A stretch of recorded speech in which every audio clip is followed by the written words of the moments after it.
Hey, good to see you here. There is something I wanted to discuss with you, and it's good that you have some time now for it.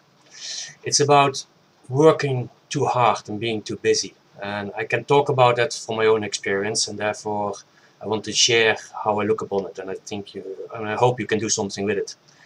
Um, uh, I think what you are doing is that you are working too hard and you are too busy, which is on one hand which is good, but if you are too busy, so don't you don't have time to look at how to make your savings work for you, then you have the wrong priorities.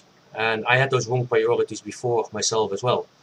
Uh, uh, the situation that you're in is that you're working so hard and you put all your effort in it and you put all your time and energy in it, and every month actually you have your earnings are higher than what you and your family are spending.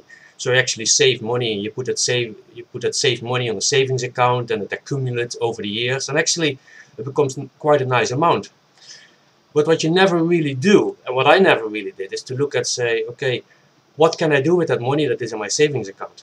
And you just leave it there and you leave it there, and then you hear stories of other people that they invest their money or they do something with it, or they buy a house or a bigger house, or they invest it in the stock market and they make good money, or they lose it all. And what I did, and probably what you do, is you keep working and making more money and saving money. The problem with it is that say the money on your savings account could actually work for itself and could grow much faster than it is growing now. And it's only a matter of say spending a few hours on it for you to find out. And that's what I needed to do for myself, to find out say how could I make my savings work for me. So what you're doing is, if you're too busy and you don't spend that time on how can your savings work for yourself, it's like you cut yourself short. And I think that's pity.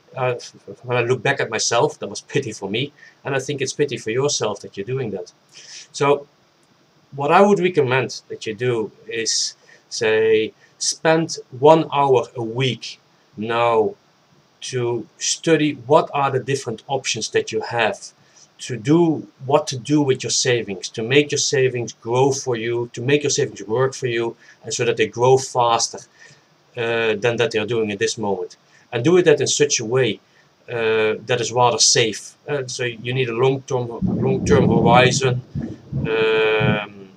for your investments, but think in the long term, how can you make your savings grow faster than that they are doing at this moment by investing that money.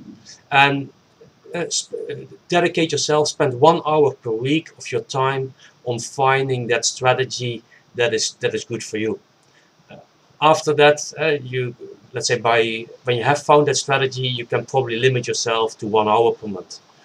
That's what works for me in any case. So I spend at this moment 1 hour per month on growing my own savings, and it works very well for me. So that's my recommendation for you. I think it would be the best time or best 1 hour that you can invest in yourself. Of course, I can tell you go to stocktrendinvesting.com. That is my website, and that is the strategy that works for me. But and check it out, and maybe it works for you as well. But that's up for you to decide. The most important thing is that you spend that 1 hour per week until you have found a strategy or an approach how you can make your savings work for you in a way that you feel comfortable with, that gives you peace of mind. You have to sleep well at night, and you have to feel that your savings are growing as fast as you can grow them with the risks that you want to take. Okay, that was what I wanted to discuss. Thanks for your time and having this time with me, and talk to you later.